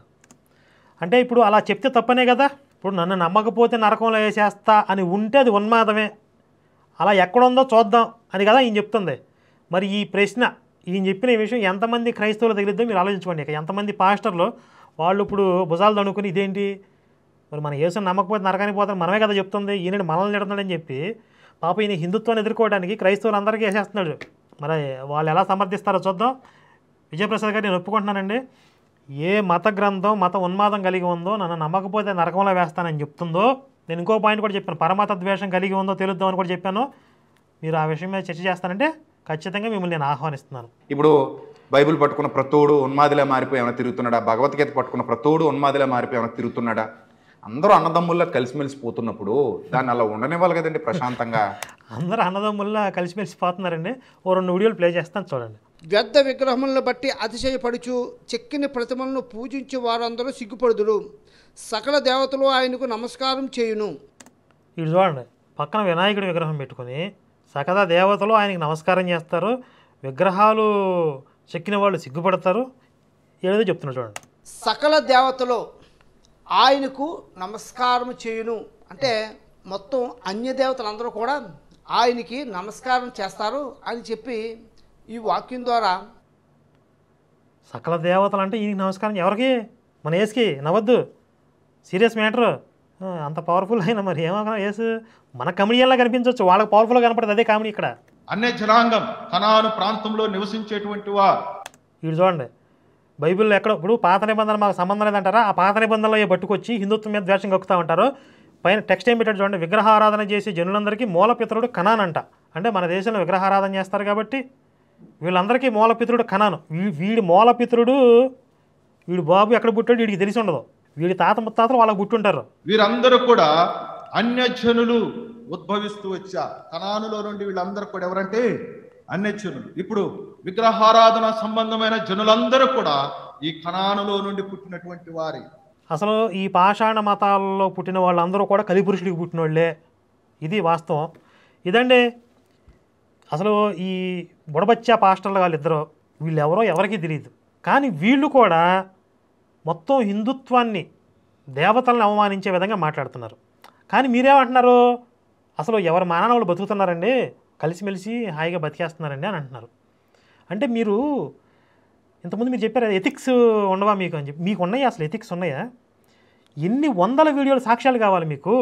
వందల వేల వీడియోల్లో యూట్యూబ్లోనే ఉన్నాయి. దేవతా దోషణ చేస్తున్న వీడియోలు కుప్పలు తెప్పలుగా ఉన్నాయి కదా. మీకు ఎథిక్స్ ఉన్నాయి కదా. కళ్ళ ముందు ఇన్ని సాక్ష్యాలు పెట్టుకుని అందరూ కలిసిమెలిసి ఉన్నారండి అని ఎట్లా చెప్తున్నారు మీరు? ఇంకొంతమంది సువార్త దండయాత్ర అని చెప్పి గుంపులు మందల ఓళ్ళ మీద పడి హిందువులు మత మార్పిడి చేయడానికి ట్రై చేస్తున్నారా లేదా? ఇళ్లల్లోకి దూరి మా మతంలోకి రండి అని అడుక్కుంటున్నారా లేదా? ఇంత విచ్చలవిడిగా మీరు మత ప్రచారాలు చేస్తూ మత మార్పిడికి ప్రయత్నం చేస్తూ అందరూ కలిసిమెలిసి హ్యాపీగా ఉన్నారండి అని ఎలా చెప్తున్నారు మీరు? ఊర్లో 2 చర్చిలు ఉంటే పోటాపోటీగా మైకులు పెట్టి పిల్లల్ని చదువుకోనీయకుండా ముసలోళ్ళని పడుకోనీయకుండా ప్రశాంతత లేకుండా జనాలు హింసిస్తున్నారా లేదా? మీ మాఫియా వల్ల సఫర్ అయ్యి రగిలిపోయి ఇలాంటి వాళ్ళు కదా మాకు కనెక్ట్ అయ్యేది, శివశక్తికి సపోర్ట్ చేసేది. లేకపోతే మా సపోర్ట్ ఎక్కడి నుంచి వస్తుంది? అసలు మా అవసరమే ఉంది ఇక్కడ. ఇదే పాయింట్ నేను చెప్పాను. సమస్య లేకపోతే ఆ సమస్య మీద ఫైట్ చేస్తామని మేము వస్తే మమ్మల్ని ఎవరు సపోర్ట్ చేస్తారు? మా అవసరమే ఉందని. అసలు ఆ లాజిక్ మీకు ఎక్కిందా ఇంతవరకు? అందరూ కలిసిమెలిసి ఉన్నారు కదండి, ఏదో ఒక మసిపూసి మారేడుగా చేసేస్తాం. ఎందుకని ఎంతవరకు ప్రయత్నం చేయగలుగుతారు మీరు? అలాగే ఈ వీడియో ఎడిటింగ్ చేసే సమయానికి చివరిలో చెక్ చేస్తే 12,000 ఓట్లు వచ్చాయి. అప్పటికి మీకు 9% ఉంది కరుణాకర్ సుగ్గుని గారు. నేను ఒక పోల్ పెట్టా కదా, పాస్టర్ విజయప్రసాద్ అసలు క్రైస్తవులకి హిందువులకి మధ్య సుహృద్భావ వాతావరణం ఉంది, అనవసరంగా కరుణాకరు ఇలాంటి వాళ్ళు చెడగొడుతున్నారని చెప్పి చెప్తున్నాడు. ఎంతవరకు నిజం అంటే ఆయన చెప్పింది అబద్ధం అని చెప్పి మన ఛానల్లో 94% మంది చెప్పారు. ఇప్పటికి 24,000 ఓట్లు ఉన్నాయి. అందులో ఇప్పటికి కూడా 94% మంది ఆయన చెప్పింది అబద్ధం అని చెప్పారు. మన ఛానల్ని ఎక్కువ మంది క్రైస్తవులు ఫాలో అవుతారు. మరి ఈయనేమంటారంటే ఇదిగో నా 91% మంది కరుణాకరు కావాలని రెచ్చగొడుతున్నాడు అనే దాన్ని సమర్థించారు నా ఛానల్లో అని చెప్తున్నారు. ఈయన ఛానల్లో సహజంగా ఒక పాస్టర్ ఛానల్ని హిందువులు ఎవరైనా ఫాలో అవుతారా? ఓన్లీ క్రైస్తవులే ఫాలో అవుతారు. ఈయన పొద్దున్న లేస్తే బైబిల్ అని చెప్తాడని చెప్పి మా హిందూ ఛానల్సే ఫాలో అవ్వరు. కాబట్టి మీ ఛానల్లో ఎక్కువ మంది హిందువులు ఉండే అవకాశం లేదు, కానీ మా ఛానల్లో ఎక్కువ మంది క్రైస్తవులు ఉండే అవకాశం ఉంది. ఎందుకంటే నేను రెగ్యులర్గా బైబిల్ గురించి మాట్లాడతాను, బైబిల్ తరగతులు జరుగుతాయి, క్రిస్టియానిటీ మీద క్రిటిసిజం ఉంటుంది, పాస్టర్లను వేసుకుంటాను, మా పాస్టర్ గురించి ఏం మాట్లాడాడు అని చెప్పి క్రైస్తవులు చూస్తూ ఉంటారు. ఈరోజు బైబిల్ తరగతులు ఏం చెప్పాడు అని చెప్పి చూస్తూ ఉంటారు. క్రైస్తవులు కూడా మిస్ అవ్వకుండా సబ్స్క్రైబ్ చేసుకుని మరీ చూస్తారు. కాబట్టి మా ఛానల్ ఎక్కువ మంది ఉంటారు. మీరు దాన్ని అట్లా ట్విస్ట్ చేసేసి నా ఛానల్లో హిందువులు ఎక్కువ మంది ఉంటారు కాబట్టి నాకు సపోర్ట్ వచ్చిందంటే కుదరదు. అయినప్పటికీ మీకు 91% వచ్చింది, నాకు 94% వచ్చింది. కాబట్టి ఎవరు చెప్పింది అబద్ధం అంటారు మరి ఈ లెక్క ప్రకారం చూసినా? సార్ మీరు తీసిన సినిమాలు కాదండి, షార్ట్ ఫిల్ములు, యూట్యూబ్ షార్ట్ ఫిల్ముల గురించి మీరు సినిమాలు అనుకుంటున్నట్టున్నారు. అవి యూట్యూబ్ షార్ట్ ఫిల్ములు అయ్యి మన సినిమాలనే షార్ట్ ఫిల్మ్లు అంటున్నారు ఈయన. కానీ చూసిన వాళ్ళు అలా అంటలేదండి. ఇది నిజంగా సినిమాలాగానే ఉంది, థియేటర్లో రిలీజ్ చేయొచ్చు కదా అని అంటున్నారు. మేము ఒక 30 నిమిషాలు 40 నిమిషాలు సినిమా క్వాలిటీతో చేస్తున్నాం. దాన్ని డబల్ చేస్తే ఒక గంటన్నర చేసామనుకోండి, థియేటర్లో రిలీజ్ చేసేయచ్చు, సినిమానే అంటారు. అండ్ మీకు ఒక సీక్రెట్ చెప్పనా, ఈయన సినిమా చేస్తా అన్నాడు కదా కమర్షియల్ అంశాలతో. ఏంటి కమర్షియల్ అంశాలంటే ఏమన్నా ఐటెం సాంగ్ పెడుతున్నారా నేను అడిగే కదా పోయిన వీడియోలో. దానికి ఈయన చూడండి. మీరు చాలా తెలివైన వాళ్ళు అండి, వాళ్ళే గెస్ట్ చేశారు. ఓకే, మా సినిమాలో ఫస్ట్ ఓపెనింగే ఐటెం సాంగ్ ఉంటుందండి. ఆహా, ఇదేంటిది అనుకున్నారా? పచ్చి నిజమండి కరుణాకర్ గారు. ఒక దేవదాసి పాడద్దే. నేను కూడా పెద్ద సినిమా కూడా ప్లాన్ చేస్తున్నానండి. దాంట్లో ఓపెనింగ్ మటర్ సీన్ ఉంటుంది, విచ్ హంటింగ్. చెట్టు కట్టేసి తగలబెడతారండి, అసలు ఆ ఫైర్ లేసిద్ది, అగ్ని జమద అగ్ని. మీరు నా సినిమా హిట్ అవ్వాలని కోరుకున్నందుకు కరుణాకర్ సుగ్గుని గారు నిజంగా నిండు ధన్యవాదాలు మీకు. ఒక 5 కోట్ల బడ్జెట్తో థియేట్రికల్ రిలీజ్ చేసే విధంగా తీయాలని నేను ఆశపడుతున్నాను. త్వరలోనే నేను దానికి శ్రీకారం చుడతాను. ప్రీమియర్ షో వేసినప్పుడు మిమ్మల్ని కూడా ఆహ్వానిస్తానండి, తప్పకుండా చూద్దరు. కానీ మీరు రివ్యూ కూడా రాయాలి అది చూసిన తర్వాత. ఏకంగా 5 కోట్లకి పెట్టే టెండర్. సరే పాపం మర్చిపోయారు అనుకున్నాడేమో, ఒకసారి గుర్తు చేద్దాం. ఈయన గతంలో నేను ఒక షార్ట్ ఫిల్మ్ చేస్తానని చెప్పి అనౌన్స్ చేసినట్టు గుర్తు. దానికి ఒక ట్రైలర్ కూడా, ఒక టీజర్ కూడా రిలీజ్ చేసాడండి. వలస కూలి అని చెప్పి ఎవరో ఒక అతను లుంగి పైకి కట్టుకుని నడుస్తూ ఉంటాడు. అదేదో అత్తారింటి దారి సినిమాలో పవన్ కళ్యాణ్ నడుచుకుంటూ వస్తాడు కదా, ఆ రేంజ్లో ఒక టీజర్ కూడా పెట్టారు. ఒకసారి చూడండి. అది వలస కూలి. కమిలి కుమిలిపోతుందా పాపం. ఏ విజయప్రసాద్ రెడ్డి ఫిల్మ్ అని వేశారు కదండి. తర్వాత ఏం చేశారంటే కొన్ని రోజుల తర్వాత వలస కూలి ఫుల్ సాంగ్ అని చెప్పి ఒక వీడియో రిలీజ్ చేశారు. అందులోనే చిన్న 1-2 ఏదో సీన్లు పెట్టారు, ఒక పాట పాడారు. ఆ పాట పాడుకుంటూ వచ్చేది ఈయనే మన విజయప్రసాద్ గారు. ఆటో దొరకుండా వస్తారు భాషలో రజనీకాంత్ లాగా. ఏ భాషా చూడు ఆ సాంగ్ వేసింటే బాగుండేది. నేనేమో షార్ట్ ఫిల్మ్ వస్తుందని మేమందరం చూస్తుంటే ఒక సాంగ్ వేసేసి ఫుల్ సాంగ్ అన్నారు. అట్లా ఉంటాయి మరి మన షార్ట్ ఫిల్మ్స్. ఏమంటే ఉట్టికి ఎగరలేనమ్మ స్వర్గానికి ఎగిరినట్టు ఒక షార్ట్ ఫిల్మ్ అనౌన్స్ చేసి దాన్నే కంప్లీట్ చేయలేక ఏదో అట్లా మడతేసేసి ఒక సాంగ్ రిలీజ్ చేసి మమా అని అనిపించేసి మీరు ఏకంగా 5 కోట్లు పెట్టి సినిమానే చేసేస్తామంటున్నారు. చేయండి. నేను గత వీడియోలో చేసిన ఛాలెంజ్ని ఒకసారి రిపీట్ చేసి దాన్ని నేను స్వీకరిస్తున్నాను ఆ ఛాలెంజ్ని అని చెప్పారు. ఒకసారి అసలు ఆ ఛాలెంజ్ని నేనేం చేశాను, ఈయనేమి స్వీకరించారో జాగ్రత్తగా వినండి. 5 అంశాలు చెప్పాను, మళ్ళీ నేను రిపీట్ చేస్తున్నాను, ఒకసారి జాగ్రత్తగా వినండి. ఇందులో దేన్నైనా మీరు ఒక ఛాలెంజ్గా తీసుకుని నిలబడగలరా? నెంబర్ 1, క్రైస్తవంలో పరమత సహనం ఉంది అని మీరు నిరూపించగలరా? 2, మీ క్రైస్తవం నుండి పాస్టర్లు ఎవరైనా హిందుత్వం జోలికి రాకుండా మీరు కట్టడి చేయగలరా? ఇది అండర్లైన్ చేస్తాం. మేము మా వైపు నుండి మేము కట్టడి చేయడానికి మేము బాధ్యత తీసుకుంటాం, దీనికి మీరు నిలబడగలరా? ఇక 3వది, మాట్లాడితే నేను భారతీయుడిని, దేశభక్తి ఉంది నాకు అనే విధంగా మాట్లాడతారు కదా, అసలు మీ మతం దేశభక్తిని నేర్పిస్తుందా, దేశ ద్రోహాన్ని ప్రేరేపిస్తుందా? ఈ పాయింట్ మీద మాట్లాడదాం. క్రిస్టియానిటీలో ఏ పాస్టర్ అయినా అకారణంగా హిందూ దేవుళ్ళని కానీ దేవతలను కానీ దూషిస్తూ మాట్లాడితే మీరు అందరూ కలిసి వాళ్ళని ఖండిస్తారా, వాళ్ళ మీద చర్యలు తీసుకుంటారా అని అడిగారు. నేను అడిగాను అలాగా, కట్టడి చేస్తారా, జరగకుండా కట్టడి చేస్తారా అని అడిగాను. జరిగిన తర్వాత మీరు స్పందిస్తారా నేను అడగలేదు. మారుస్తున్నారు చూడండి. తప్పకుండా ఖండిద్దామండి, తప్పకుండా ఖండిద్దాం. థియేటర్లో జరిగిన హత్యల విషయంలో మీ కామెంట్ ఏంటి? గదైతే నేను ఖండిస్తానా. అంటే ఏంటి? ఖండిస్తాను అంతే. అలా ఎవడు చేసినా మీతో పాటు పోలీస్ స్టేషన్కి వచ్చి నేను కేసు పెట్టడానికి నేను కూడా రెడీ. అకారణంగా మీ దేవుళ్ళ గురించి, మీ దేవతల గురించి మాట్లాడుతూ వాళ్ళని దూషించేవాడు ఎవడైనా సరే నేను మిగిలిన పాస్టర్స్ అందరినీ తీసుకొస్తానండి. ముందు మన ఇద్దరం కూర్చొని మాట్లాడుకుందాం ఈ అంశం మీద. అలాగే హిందూ మతంలో ఎవడైనా సరే మత ఉన్మాదంతో రగిలిపోతూ క్రైస్తవ గ్రంథాలను కానీ దేవుళ్ళని కానీ దూషిస్తూ, యేసుప్రభు వారిని దూషిస్తూ లేదా మరియమ్మను దూషిస్తూ బైబిల్లో ఉన్న భక్తుల్ని దూషిస్తూ ఎవడైనా వీడియోలు పెడితే మీరు వాళ్ళను ఖండించి వాళ్ళకు బుద్ధి చెప్పి వాళ్ళ మీద కేసులు పెట్టి వాళ్ళని కంట్రోల్ చేయాలి. మన ఇద్దరం ముందు కూర్చుని మాట్లాడుకుందామండి. ఒక వేదిక ఏర్పాటు చేద్దాం, పెద్ద వేదిక ఏర్పాటు చేద్దాం, హైదరాబాద్లోనే చేద్దాం. చాలామంది సేవకులు నాకు పరిచయం ఉన్న పెద్ద పెద్ద సేవకులందరినీ పిలుస్తాను, నాకు ఎవరైతే తెలుసో వాళ్ళందరినీ పిలుస్తాను. అవసరమైతే పర్సనల్గా వెళ్ళి కలిసి ఇన్విటేషన్ ఇచ్చి మరీ తీసుకొచ్చి నేను ఆ సభలో కూర్చోబెడతాను. ఈ సభ ఒక సరికొత్త అధ్యాయానికి నాంది పలకాలి ఈ సభ అని నేను ఆశపడుతున్నాను. అలాగే మీరు కూడా ఎవరినైనా పీఠాధిపతుల్ని, మతాధికారుల్ని, హైందవ మతంలో ఉన్న స్వామీజీల్ని, పెద్దల్ని మీతో పాటుగా తీసుకొస్తే చాలా మంచిది. అలాగా మన ఇద్దరం కూర్చొని మాట్లాడుకుందాం. హైదరాబాద్ వచ్చినప్పుడు మన ఇద్దరం కలుద్దాం, కలిసి మనం మాట్లాడుకొని మీ ఛాలెంజ్ నేను స్వీకరించి ఈ గొడవలేవీ లేని ఒక శాంతి సమాధానాలతో కూడినటువంటి వాతావరణాన్ని ఏర్పాటు చేద్దామంటే అంతకంటే ఆనందం ఏముందండి? మీ ఆలోచన నాకు నచ్చింది. దీన్ని నేను ఎప్పుడు కాదనలేదండి. మీరు ఏమన్నారంటే గతంలో అందరి రెస్పాన్సిబిలిటీ మీరు తీసుకుంటారా అని అడిగారు. అందరి రెస్పాన్సిబిలిటీ నేను ఎలా తీసుకుంటానండి? ఎవడో ఎక్కడో ఉండి వాగుతుంటాడు, నాకెలాగండి అని చెప్పాను మీకు నేను. కానీ చట్టపరంగా చర్యలు తీసుకుందాం, అందరూ ఒకే తాటి మీద నిలబడి అంటే దానికి ఎందుకు యాక్సెప్ట్ చేయనండి నేను ఇప్పుడు కూడా అదే చెప్తున్నాను. మీ క్రైస్తవ ఉన్మాదులు, క్రైస్తవ మాఫియా హిందుత్వం జోలికి రాకుండా మీరు కట్టడి చేయగలరా నేను అడిగాను. ఎందుకు అడిగాను? మీరు ఎందుకంటే మా బైబిల్ గురించి మాట్లాడతారు, మీరు ఎందుకంటే మా క్రైస్తవం గురించి మాట్లాడతారు అని చెప్పి మీరు మేమేదో తప్పు చేస్తున్నట్లుగా మా మీద నిందారోపణ చేస్తున్నారు. కాబట్టి బాబు, ముందు మీ వాళ్ళు మా హిందుత్వం మీద దాడి చేస్తున్నారు, ముందు వాళ్ళు మొదలుపెట్టారు, మేము ఆత్మరక్షణ చేసుకుంటున్నాము. పోనీ ఇప్పటికీ నీకు ఆ విషయం మీద క్లారిటీ లేకపోతే ఇక్కడి నుంచి ప్రయత్నం చేయి. మీ వాళ్ళని ఇప్పటికైనా ఆపగలవా? మీ బైబిల్ దానికి ఒప్పుకుంటుందా? మరి ఆ పరమత ద్వేషం నూరిపోసిన విషంతో రగిలిపోయే వీళ్ళని మీరు ఎవరు కంట్రోల్ చేయగలరు? అది మీకు సాధ్యమేనా నేను అడిగా. దానికి మీరు పోలీసులకి కంప్లైంట్లు ఇద్దాము, చర్యలు తీసుకుందాము, నేను కూడా మీతో వస్తానంటే ఉపయోగం ఏముంది? ఇప్పుడు కేసులు మేము పెట్టగలం, మీరు అవసరం లేదు మాకు. కేసులు పెడితే సాగుతూ ఉంటాయి. అసలు ఈ కేసులు భయంతో ఆగిపోతే గొడవే లేదు కదా. నాకు ఈయన చూస్తుంటే అసలు అమాయకుడా, తెలీదా అని జాలి కూడా వేస్తుంది. ఇప్పుడు ఆచరణ సాధ్యం కాని విషయాల్ని భుజానికి ఎత్తుకునే ప్రయత్నం చేసి పాపం లేనిపోని తంటాలు పడుతున్నాడు అని అనిపిస్తుంది. ఇప్పుడు క్రైస్తవానికి హిందుత్వానికి ఉన్నటువంటి ముఖ్యమైన తేడాని రీసెంట్గా మీ విషయంలోనే జరిగినటువంటి ఒక విషయాన్ని ఉదాహరణగా తీసుకొని మీకు ఎక్స్ప్లెయిన్ చేస్తాను, ఒకసారి వినండి. ఇప్పుడు ఈయన ఆ క్రాంతి ఇంటర్వ్యూలో జై శ్రీరామ్ అన్నాడు కదా, దానికి వీళ్ళ పాస్టర్లు ఎలా స్పందించారో చూడండి ఒకసారి. సార్, విజయప్రసాద్ రెడ్డి వల్ల జరుగుతున్న వాదనల గురించి మీరు ఏమంటారు సార్? ఏం వాదన అది? ఇప్పుడు ఆయన జై శ్రీరామ్ అంటూ నినాదాలు చేస్తున్నాడు. అది ఎవరు ఒప్పుకుంటారు? ఏ క్రైస్తవుడు ఒప్పుకుంటాడు? అది ఏ క్రైస్తవుడు ఒప్పుకుంటాడు చెప్పండి.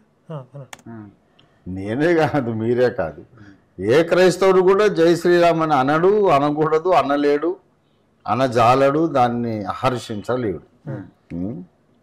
ఏ రకంగా జై శ్రీరామ్ అంటాడు? ఇప్పుడు అంటే రాముడు అనే వ్యక్తి నేను గౌరవించి అంటున్నాడా? మరి ఆయన ఏం క్రైస్తవుడు? చూడండి, రాముడిని గౌరవిస్తే కూడా వాడు క్రైస్తవుడు కాదంట. జై క్రీస్తు అను, జై మసీకి అను, జై మెస్సియా, అంతేగాని వాళ్ళు ప్రైజ్ ద లార్డ్ అన్నారు అని కనుక నేను జై శ్రీరామ్ అన్నాను. నన్ను గౌరవించి వాళ్ళు ప్రైజ్ ద లార్డ్ అన్నప్పుడు వాళ్ళని గౌరవించి నేను జై శ్రీరామ్ అనడంలో ఏం తప్పులేదు కదా అని వాదిస్తున్నాడు ఆయన. అది వెరీ రాంగ్ లాజిక్, అది రాంగ్ ఆర్గ్యుమెంట్ అది. కానీ ఆయన స్టాండర్డ్ కాదని, క్రైస్తవ సమాజానికి ప్రతినిధి కాదు, అసలు క్రైస్తవుడే కాదు. అది చూసారా, ఈయన జస్ట్ ఒక హిందువు నేను నమ్మే దేవుడిని గౌరవించాడు కాబట్టి నేను కూడా వాళ్ళ దేవుడిని గౌరవిస్తాను అనే భావనతో నేను జై శ్రీరామ్ అన్నానని చెప్పి ఎంత మొత్తుకుంటున్నా, అలా అన్నావంటే నువ్వు అసలు ఏకంగా క్రైస్తవుడే కాదని చెప్పి పాస్టర్లు చెప్తున్నారు. ఇంకొక పాస్టర్ ఉన్నాడు, అసలు ఆయన చూడండి ఒక రేంజ్లో ఫైర్ అయ్యాడు. చూడండి, కొంతమంది ఉంటారండి మనుషులు సంతోషపరచడానికి వాళ్ళ దేవుళ్ళు పొగుడుతారు, వాళ్ళ దేవుళ్ళకి జేజేలు కొడతారు. మీకు అర్థమైందా? ఏమంటే నువ్వు నన్ను ప్రేమించి మా దేవుడు గణపరిచావు గనక నిన్ను ప్రేమించి మీ దేవుడు గణపరుస్తా అని వాళ్ళ దేవుడిని జేజేలు కొట్టుకున్నారు. ఎందుకలాంటి ఇప్పుడు క్రైస్తవుడివేనా అసలు నువ్వు? క్రైస్తవ భావజాలం ఇక్కడ సెక్యులర్ హిందువులకు కూడా స్పష్టంగా అర్థం కావాలి. ఇక్కడ జాగ్రత్తగా వినండి. నువ్వు ఒక క్రైస్తవుడివేనా? జీవము కలిగిన దేవుడిని తిరస్కరించి, జీవము కలిగిన దేవుడిని ప్రక్కన పెట్టి అన్య దేవతలను లేకపోతే వాళ్ళని వీళ్ళని నువ్వు పొగుడుకుంటూ వాళ్ళకి జేజేలు కొడితే అసలు క్రైస్తవుడివేనా? నీ ప్రత్యేకత ఏది? లోకస్తుడు మనల్ని పిలిచి మా దేవుడు ఎవరు అని అంటే, ఇది ఇంకొక వీడియో ఫేస్బుక్లో పెట్టారండి. ఆ వీడియోకి వీళ్ళు పెట్టిన టెక్స్ట్ చూడండి, పైన విపి రెడ్డి వెధవా అని చెప్పి టెక్స్ట్ కూడా పెట్టారండి. క్రైస్తవులు ప్రేమ చూడండి. ఇప్పుడు ఆయన ఏమి నేను శ్రీరాముణ్ణి దేవుడిగా ఒప్పుకుంటున్నాను అనే అనలా, జై శ్రీరామ్ అన్నాడు అంతే. దానికే ఈ పాస్టర్లు ఎంతలా మాట్లాడుతున్నారో క్రైస్తవులు అమ్మనాభూతులు తిట్టారు ఆయన్ని. సరే ఈ వీడియో ఒకసారి చూడండి. వీళ్ళే చెప్తున్నారు మీ దేవుడు మీకు గొప్ప, మా దేవుడు మాకు గొప్ప, మీ దేవుడు కూడా గొప్ప అని వీళ్ళే చెప్తున్నారు. లోకానికి ఒకే దేవుడు, సృష్టికి ఒకే దేవుడు, ప్రపంచానికి ఒకే దేవుడు. ఆయన యేసు కాదు, సజీవుడైన దేవుడు తప్ప వేరొక దేవుడు లోకానికి ఇవ్వబడలేదు. యేసు నామమే తప్ప వేరొక నామమే లోకములో ఇవ్వబడలేదు. యేసుని నమ్మిన వాళ్ళందరూ నరకానికి పోతారు. ఇది సత్యము, బైబిల్ చెప్తున్న సత్యము. యేసును దేవుడు అన్న వాళ్ళందరూ నరకానికి పోతారు. బైబిల్లోనే చెప్పబడింది ఇది. నువ్వు గొంతేసి నరిసిన ఉపయోగం లేదు ముసలోడా. ఒకవేళ చావైనా, రేవైనా, కరువైనా, ఖడ్గమైనా ఏది మన మీదకి వచ్చినా యేసు ఒక్కడే దేవుడు. యేసు తప్ప వేరొక దేవుడు లేడు, లేడు, లేడు. వస్తావరా? యేసే సజీవుడు, యేసే మాట్లాడేవాడు, యేసుడే యేసుడు, యేసే సంచరించేవాడు, యేసే సజీవుడు. యేసు క్రీస్తు తప్ప వేరొక దేవుడు లోకములో లేడు. ఒక పశువులాగా ప్రవర్తించి, జంతువులాగా ప్రవర్తించి మానవత్వాన్ని కోల్పోయిన ఒకడు బంధిస్తే వాడు అంటాడు చంపేస్తారేమో చంపేస్తా, ఉరేస్తారేమో ఉరేసేస్తా. ఆడికి అంత తెగింపు ఉంటే జీవము కలిగిన దేవుని నమ్మిన నీకెంత తెగింపు ఉండాలి? అసలు వీడు ఎంత ఉన్మాదంటే ఈ ముసలోడు బెంగాల్లో ఒక జూనియర్ డాక్టర్ని అత్యాచారం చేసి చంపేశారు కదా. ఆ చంపినోడు నేనే రేప్ చేశాను, నేనే చంపేశాను, ఏం చేసుకుంటారో చేసుకోండి అన్నాడు కదా. వాడికున్న ధైర్యం మన క్రైస్తవులకు ఎందుకు లేదా అన్నాడు. అసలు ఎవరితో పోలుస్తున్నాడో కూడా చూడండి. అత్యాచారం చేసి పశువులాగా మృగంలాగా ప్రవర్తించిన వాడికి ఉన్నటువంటి ఉన్మాదం మన క్రైస్తవులకు ఎందుకు లేదు అంటున్నాడు వీడు. మీ క్రైస్తవ భావజాలం మీకు అర్థమవుతుందా? పాస్టర్ విజయప్రసాద్ శ్రీరాముని నేను దేవుడికి అంగీకరిస్తున్నాను అలా జై శ్రీరామ్ అన్నాడు. ఆయన అసలు క్రైస్తవుడే కదని తిడుతున్నారు పాస్టర్లో. మన క్రైస్తవుడు అంటే ఎలా ఉండాలి? ఒక పశువుకి, ఒక మృగానికి ఉండేటువంటి ఉన్మాదం మనకు ఉండాలి. యేసుడే యేసుడు అని అరుచుకుంటూ తిరగాలి. ఇది క్రైస్తవులకు ఉండాల్సిన లక్షణం. ఇలా రెచ్చగొడుతున్నారు జనాల్ని. ఇంత ఉన్మాదంతో రగిలిపోయి ఇంత విషాన్ని కక్కే వేళతో ఈ కట్లపాములను తీసుకొచ్చి హిందువులు పక్కలో పెట్టి ఏం కాదండి, ఏం కరవు, మీతో ఆడుకుంటాయి అని చెప్తాడేంటి. ఈయన అమాయకుడా, తెలియదా, పిచ్చోడా? అదే వీళ్ళ కిస్మిస్ పండగలకి ఎంతమంది హిందువుల్ని తీసుకుపోయి రాజకీయ నాయకుల్ని, సెలబ్రిటీలని, సినిమా వాళ్ళని తీసుకుపోయి వీళ్ళు యేసు గురించి మాట్లాడించుకుంటున్నారు. వాళ్ళు ఆ దిక్కుమాలలో ఇంకా మనగాళ్ళు, వాళ్ళకి అసలు తెలియకపోయినా, అచ్చరమొక్క లేకపోయినా, బైబిల్ గురించి తెలియకపోయినా మహాజ్ఞానిలాగా ఫీల్ అయిపోయి ఏసండి అసలు మహానుభావుడు అండి, అసలు ఆయన లాంటి వ్యక్తి ఎక్కడ ఉన్నాడండి, వీళ్ళకి ఏమీ తెలియదు, అసలు తూతా తెలియదు వీళ్ళకి. స్టేజ్ ఎక్కించి మైక్ ఇచ్చారుగా ఇష్టం మాట్లాడతారు. మరి వాళ్ళు వచ్చి హిందువులు వచ్చి మీ యేసును పొగడాలా? దానికి మీరు క్లాప్స్ కొట్టి ఎంజాయ్ చేస్తారా? ఒక పాస్టర్ జస్ట్ ఒక పదం అంటే మీరు తట్టుకోలేరా? మీరు భరించలేరా?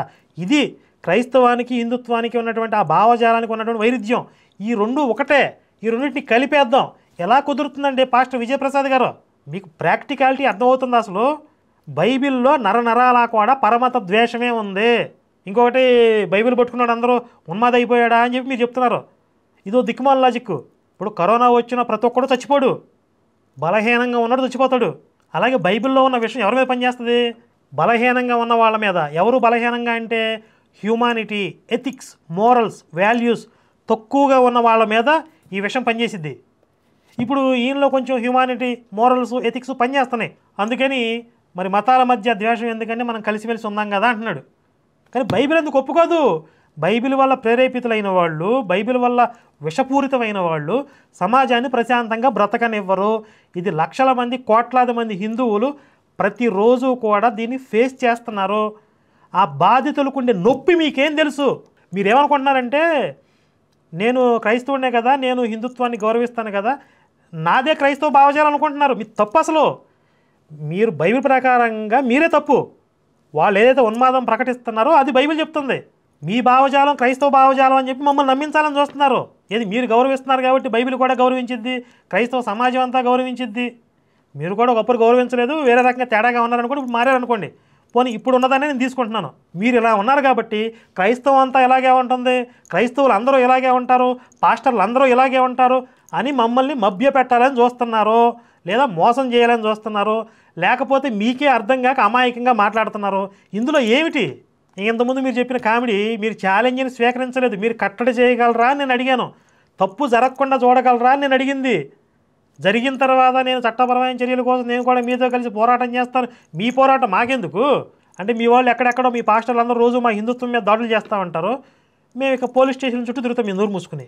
క్రైస్తవ నిజ స్వరూపం ప్రపంచానికి తెలియజేయకూడదు. మా నూరు నొక్కేయాలా మీరు?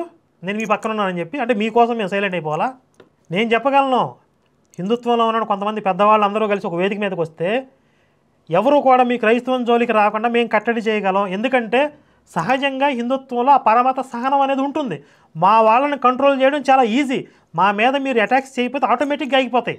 కానీ మీ క్రైస్తవాన్ని కంట్రోల్ చేయటం మీ దేవుడి తరం కూడా కాదు. అంత విషయాన్ని నూరు పోసేశాడు, అంత విషయాన్ని కక్కేశాడు ఆల్రెడీ. వాళ్ళు ప్రతిరోజు బ్రెయిన్ వాష్ అవుతూ ఉన్నారు. వాళ్ళని కంట్రోల్ చేయటం ఎవరి వల్ల కాదు. ఖచ్చితంగా మేము పోరాటం చేయాల్సిందే. లేదంటే ప్రయత్నం చేస్తానంటే చేయండి. మీరు ఛాలెంజ్ని స్వీకరించాను అనొద్దు. అప్పుడు ఒక ప్రయత్నం చేద్దామంటే మనం కూర్చొని మాట్లాడదామంటే రండి, కూర్చొని మాట్లాడదాం. ఆచరణ సాధ్యం అయిద్దా లేదా, అసలు మీ ప్రయత్నం ఎంతవరకు అవకాశం ఉంది అనేది మనం కూర్చొని మాట్లాడదాం. కాబట్టి నా ఛాలెంజ్ని మీరు సరిగ్గా అర్థం చేసుకోలేదు అసలు. సరే, మీరు ఛాలెంజ్ని స్వీకరించకపోయినప్పటికీ 2 మతాల మధ్య సామరస్యం కోసం, 2 మతాల మధ్య సుహృద్భావ వాతావరణం కోసం మీ వంతుగా నేను ఒక ప్రయత్నం చేస్తాను అని అంటే కనుక దానికి మా వైపు నుండి కూడా సహకారం ఉంటుంది. మీరు ఏ విధంగా ప్రయత్నం చేద్దామంటారో ఆ విధంగా ప్రయత్నం చేద్దాం. దానికోసం మనం చర్చిద్దాం, కూర్చుందాం, మాట్లాడదాం. మరి నేను చెప్పిన విషయాలు మీకు అర్థమయ్యాయని నేను భావిస్తున్నాను. జై శ్రీరామ్, భారత్ మాతాకి జై. ప్రతి సంవత్సరం శివశక్తి వార్షికోత్సవం జరిగిన తర్వాత సంవత్సరం అంతటికి శివశక్తి కార్యక్రమాలకు అవసరమైనటువంటి ఆర్థిక వనరుల కోసం వార్షిక నిధి సేకరణ చేస్తూ ఉంటాం. మొన్నే 9వ వార్షికోత్సవం పూర్తి చేసుకున్నాం. ఆ తర్వాత శివశక్తి వార్షిక నిధి సేకరణని ప్రకటించడం కూడా జరిగింది. అయితే ఇప్పుడున్నటువంటి పరిస్థితుల వల్ల ఈ నిధి సేకరణని కొనసాగించాలా వద్దా అని కూడా ఆలోచించడం జరిగింది. కానీ ఆలోచించిన తర్వాత మనకి ఇది తప్ప మరి వేరే మార్గం ఏముంది? అంటే ప్రభుత్వాలు ఏమన్నా శివశక్తి మంచి పని చేస్తుందని చెప్పి మనకేమన్నా ఫండ్స్ రిలీజ్ చేయడం కానీ, దేవాదాయ ధర్మాదాయ శాఖ నుండి మనకి ఎలాంటి సహాయం అందదు. మరి శివశక్తి 9 సంవత్సరాలు పూర్తి చేసుకుని 10వ సంవత్సరంలోకి అడుగుపెట్టింది. 10th యానివర్సరీని దేశవ్యాప్తంగా శివశక్తి పేరు వినపడేలాగా నిర్వహించాలి. అలాంటి భారీ కార్యక్రమాలని రూపొందించడం జరిగింది. వీడియో సిరీస్లు ఏవైతే ఉన్నాయో, బైబిల్ తరగతులు కానీ, టెస్ట్ మనీ ట్రోల్స్ కానీ, గర్వాప్సీ సిరీస్లు కానీ, షార్ట్ ఫిల్మ్స్ కానీ, పుస్తకాలు కూడా కొన్ని ప్రచురించాల్సిన అవసరం ఉంది. ఫీల్డ్ యాక్టివిటీస్ కానీ, ఇవన్నీ కూడా నిర్విరామంగా నిరాటంకంగా కొనసాగాలి అని అంటే మనకి ఆర్థిక వనరులు తప్పనిసరి. నేను మళ్ళీ ఈ వార్షిక నిధి సేకరణ గురించి మీ అందరికీ గుర్తు చేస్తున్నాను. వీలున్న వాళ్ళు సహకరించండి. జై శ్రీరామ్, భారత్ మాతాకి జై.